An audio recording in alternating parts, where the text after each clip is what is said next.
after the failure of Snow White due to Disney CEO Bob Iger and Rachel Zegler involves more to do with how Bob Iger was recently punished in the most unexpected way possible after the box office nightmare for Disney. What they really mean is they're describing a worldview that hates you.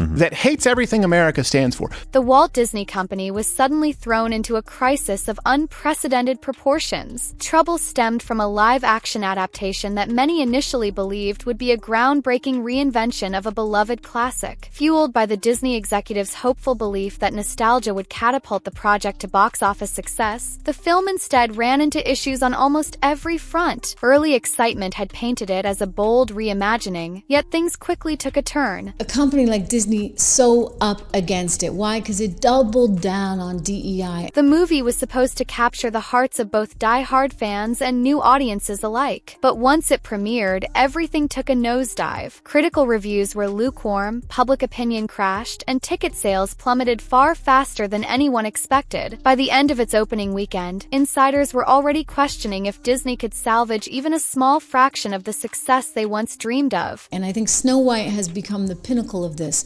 You know, this is going to go down in history as an asterisk next to Rachel Zegler's name, Rachel Zegler. The heart of the chaos surrounding this adaptation was Rachel Zegler, cast in the lead role. Initially, her casting was hailed as a brilliant move. She was seen as the face of a new generation of talent, someone who could breathe new life into a classic story. But once the film hit theaters, her public persona became a lightning rod for criticism. Critics and audiences alike couldn't help but notice her bold, no-holds-barred interview style and fiery presence on social media. I don't really care about that. What I care about is how she hated the story because it needed to be wokeified, and she hated the fact that there was going to be a Prince Charming of some sort, and they needed to update it. While her supporters argued that the project had deep-rooted flaws that would have doomed it regardless of who starred. A growing number of viewers felt that her boldness only magnified the growing frustration many already had. Almost overnight, the backlash from her interviews seemed to overshadow any remaining hope for the film's success. One popular theory among industry experts is that when a high-profile project stumbles, and then what do you know, they try all this updating, they get this lousy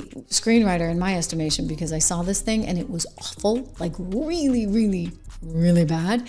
The lead actor can either try to steer the story toward redemption or unintentionally strengthen the public's worst perceptions. In Rachel Zegler's case, critics saw her media comments as dismissive of the original film's spirit. Her portrayal in the adaptation was also slammed for feeling disconnected from the timeless charm that fans adored. And of course, the film's complete overhaul of characters, plot, and visual style sparked a wave of disapproval from longtime fans of the classic. And there was no tension, there was no drama, there was like nothing in that set. All it was an empty movie. Despite all the attention the film managed to grab, the sheer intensity of the public outcry over Rachel Zegler's interviews and social media posts only highlighted the adaptation's flaws. The focus shifted entirely away from anything the film might have achieved. Amid the escalating negativity, Bob Iger, Disney's CEO, became increasingly alarmed by the overwhelming scale of the backlash. So Disney is another company that's been in hot water. They've been in a downward spiral. While Disney is no stranger to controversies surrounding its properties, the intensity of this backlash was like nothing seen in recent history. Observers were quick to point out how even critics who usually supported Disney projects seemed eager to distance themselves from this one. As the negativity reached a boiling point, behind-the-scenes reports suggested that the PR nightmare sparked by Rachel Zegler's bold style was pushing Disney's usual damage control tactics to their breaking point. When people say woke, what they really mean is they're describing a worldview that hates you, that hates everything America stands for. Rumors began to swirl that Iger was facing a crisis spiraling quickly out of corporate control, one that, as events would reveal, eventually sparked dramatic shifts at the very top of the company. First, Disney's strategy to manage the fallout was a carefully planned series of media appearances for Rachel Zegler. The goal? To steer her toward a message that could help calm the public's rising disapproval. Right, we're talking about ultra-far leftists, people who believe that men and women are a figment of your imagination, that your money is not your own, that your family is not your own, and that your country is not your own. That's what woke means. A key part of this strategy was an interview on The View, a daytime talk show hosted by Whoopi Goldberg, Joy Behar, and Sunny Hostin. Disney's team hoped that a well-handled conversation would help Zegler repair her public image, address her critics, and present a united front to halt the freefall in ticket sales. But everything unraveled when Rachel Zegler chose to share her personal political views during the broadcast, completely disregarding the recommended talking points. A completely spineless, feckless prince buys his swimsuits at Target. It's helpful to be able to tuck. And Snow White is Snow Brown. Now, I don't have a problem with the fact that she's brown. I'm just saying everything about this has to be changed when it doesn't really need to be changed. Disney's representatives on set scrambled to get her back on track, but they were met with strong resistance. Tension escalated so quickly that the entire segment was pulled, and Zegler was escorted off the set. Whoopi Goldberg, Joy Behar, and Sunny Hostin were left to fill the silence, improvising on the spot for the live audience. For Bob Iger, this fiasco created a serious dilemma. He had approved the major changes to the iconic story, hoping to modernize it for a new generation of viewers, but now everything was unraveling before his eyes. I also like how Disney doesn't have any new ideas. It's Right. What have we done before that's worked? Let's do that again. Yeah. The reviews, however, painted a stark picture. Many fans felt completely alienated by the changes. Rumors soon began to circulate that Iger was facing tough questions from Disney's board, who were deeply concerned about the financial toll of the adaptation and the lasting damage to the brand. While Disney had bounced back from disappointments before, the sheer scale of this disaster, plummeting ticket sales, escalating negative press, and an internal standoff between an A-list star and corporate leadership, was shaking confidence in the CEO's judgment. It just takes a beloved movie and makes it much more boring and much less realistic. The movie is really, really bad. Gal Gadot's presence, in hindsight, seemed like a desperate attempt to salvage the project, but it ultimately amounted to very little. Fans had hoped that pairing a leading lady with such a globally recognized co-star would spark undeniable on-screen chemistry. Instead, the film's identity became forever tied to the controversies, completely overshadowing the performances. Yet, if Gal Gadot tried to publicly address the mounting issues, Well, the primary suffering is being sent in by my company to watch a children's movie as a single man, like 2 p.m. on a Thursday. That was the first part that was a little bit weird, but I was basically the only person in the theater. she chose to address the situation in the most measured way possible, her decision to stay out of the fray standing in stark contrast to Rachel Zegler's fiery approach. Industry insiders couldn't agree on which tactic was more effective. Some believed Gal Gadot's silence shielded her from tarnishing her reputation, while others felt it left her with little chance to truly support the film in any meaningful way. Very few people wanted to see this. Even the little kids who like Disney movies, even they don't seem to be turning up in droves for the movie because the movie is really, really bad. Again and again, people pointed to the recent situation with Amanda Stenberg as a comparison. She, too, had been sent to The View to smooth over fan complaints about a Disney project. The results were widely seen as insincere, with critics mocking the overly polished tone of the interview. Rachel Zegler's short-lived appearance seemed headed down the same path, except in her case, the segment fell apart completely before it could even air in full. And so I've got some bona fides here on being fair. The movie was absolutely terrible. This turn of events highlighted just how intense the tensions had become. With no guest to interview and the segment yanked at the last minute, The View hosts were forced to fill an unexpected amount of airtime, leaving viewers to wonder what had gone wrong. As speculation about the behind-the-scenes chaos spread in real time on social media, Disney's woes deepened. Rumors quickly circulated that Rachel Zegler might unleash an even more direct critique of Disney if pushed any further. Theaters are, of course, entirely empty. Do you understand that having people buy tickets is an important part of success in your industry? Rachel Zegler, I guess, didn't get the memo. She reportedly felt that the studio had failed to stand up for her amid a tidal wave of online hate. Disney executives, who had already poured countless resources into containing the meltdown on The View, now saw her as a ticking time bomb, ready to drop a personal statement at any moment that could completely derail any hope of controlling the narrative. Within the studio, tension simmered between those pushing for a more open and honest discussion of the film's issues. Decided to film herself in a theater totally empty, giggling, tee-hee-heeing with total glee. Look at this. Look at this face. And then there were those who believed that tightly controlling the star's voice was the only way left to prevent financial disaster. Term box office poison began to circulate in certain circles, applied to Rachel Zegler due to the polarizing impact her outspoken nature had on parts of the audience. Critics of this label argued that it oversimplified a much more complex issue. A video of herself in a theater. Maybe I think she bought that ticket right there.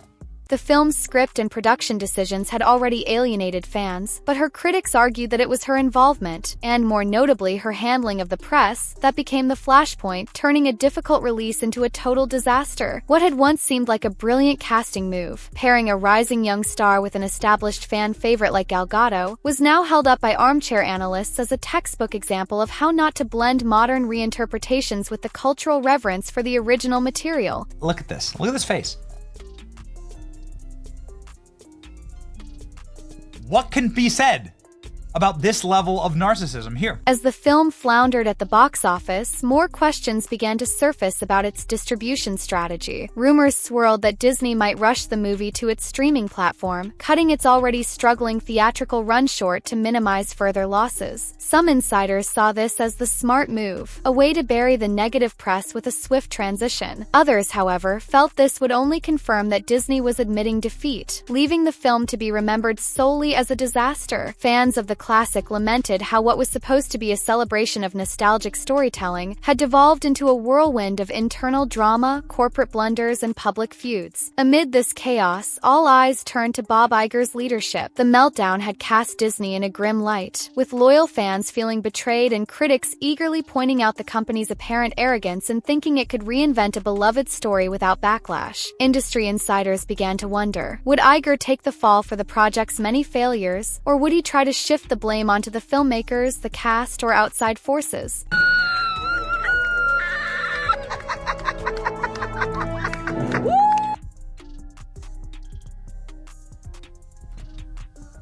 Cheering for herself. Rumors began to spread that the Disney board was deeply concerned by the magnitude of the disaster, with some executives fearing the brand's image had been irreparably damaged. In such a volatile environment, Bob Iger's job security began to look increasingly uncertain. As for Gal Gadot, she kept her distance from the chaos, offering little commentary on her co-star or the film's issues. Some saw her silence as a smart move, keeping her from getting stuck in the mess that had ensnared Rachel Zegler. Others speculated she was quietly disappointed in the final product, but saw no reason to voice her frustrations publicly. Fans, who had once been excited to see these two stars share the spotlight, quickly turned their focus to the controversies. What should have been a standout marketing moment, beloved Disney lore reimagined with A-list talent, had instead spiraled into a cautionary tale. She's now bragging about the success of Snow White, which is a movie that's going to lose hundreds of millions of dollars. And mainly because of her, and because nobody wanted to support her. For Rachel Zegler, the news of the CEO's firing added yet another layer of complexity to her already difficult situation. Some speculated that she might feel partially vindicated, believing the blame shouldn't fall solely on her. Others wondered if she was concerned about how the new leadership would view her. Would they want to mend fences, or would they see her as too controversial to feature in future Disney projects? The rumor mill buzzed with every possible scenario, but one thing was clear.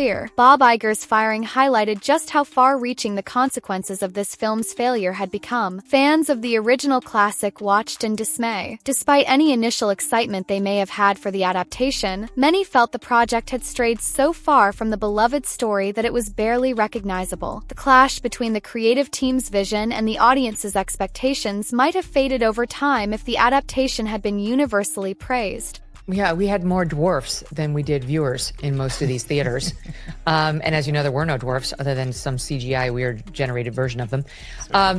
It's the old, it truly is go woke, go. Creative missteps, combined with the controversies surrounding Rachel Zegler, ensured the movie's reputation plummeted at record speed. The shocking firing of Disney's top executive became the final chapter in an extraordinary chain of events that would be analyzed for years. Outside commentators and business analysts quickly pointed to this incident as a stark lesson. Even Disney, a giant in the entertainment world, wasn't immune to catastrophic failures. Bold reinterpretations of beloved properties could alienate core fans, especially when paired with a star whose personal views drew unwanted attention. The disastrous meltdown on The View showed how quickly promotional efforts could spiral out of control, and when the corporate shakeup at the highest levels added to the chaos, a cinematic disappointment morphed into a full-blown corporate disaster, highlighting how the harmony, or lack of it, between star, studio, and story can determine a film's success or failure. With Bob Iger gone, the burning question became, where does Disney go from here? Insiders speculated that the studio might pull back from radical reimaginings, opting for more thoughtful updates that stayed true to the original themes and characters. Others believed that Disney, now bruised, might hesitate to greenlight any major reboots for the foreseeable future, choosing safer bets to rebuild trust. At the same time, tighter restrictions on actors' ability to express personal political views could be on the horizon, sparking debates over whether Disney was stifling creativity and authentic voices. For Gal Gadot, this entire fiasco became an unfortunate footnote in her filmography. She had hoped the project would showcase her versatility and endear her to international audiences, but instead, she was forced to watch from the sidelines as the controversy overshadowed her involvement. While fans continued to admire her, the tension between Disney and Rachel Zegler left little room to appreciate Gal Gadot's performance. Even her critics acknowledged that her choice to stay silent likely helped her emerge with her reputation mostly unscathed. Observers couldn't help but draw parallels to past controversies, but the firing of Disney's CEO marked a pivotal moment, sealing this crisis as a unique turning point. While Amanda Stenberg's awkward interview for a previous Disney project had generated some uncomfortable headlines, it didn't lead to such a dramatic fallout. Rachel Zegler's situation, however, proved that when timing, stakes, and fan sentiment align in a certain way, the aftermath can be explosive enough to shake the entire company to its core. Whether lessons will be learned remains to be seen. On one side, there's a strong argument for allowing actors to express their genuine views, ensuring that promotional interviews feel authentic rather than rehearsed. On the other, the financial and reputational risks of a big-budget adaptation make many studios hesitant to stray from meticulously planned PR strategies. With Bob Iger ousted, the new leadership could either tighten the reins or look for a middle ground. Only time will tell if Disney's future adaptations will find the balance between respecting the classics and meeting the demands of modern audiences. In the broader context of Hollywood history, this disaster will likely remain a cautionary tale. As studios continue raiding their archives for new material to remake, they'll likely revisit what went wrong here. A film undone by excessive reinterpretation and a star's refusal to silence her personal convictions, clashing head-on with corporate goals. The fallout was a blow not just to the adaptation's box office hopes, but to the very leadership that backed it. Critics, fans, and industry watchers will continue to reference this collapse for years to come, pointing to the moment when Disney lost its most influential executive over a failed attempt to reimagine a cherished story. And for all those involved, the phrase Disney CEO officially fired after Snow White disaster will forever stand as a stark and tragic reminder of how high the stakes are when reimagining a beloved classic goes awry.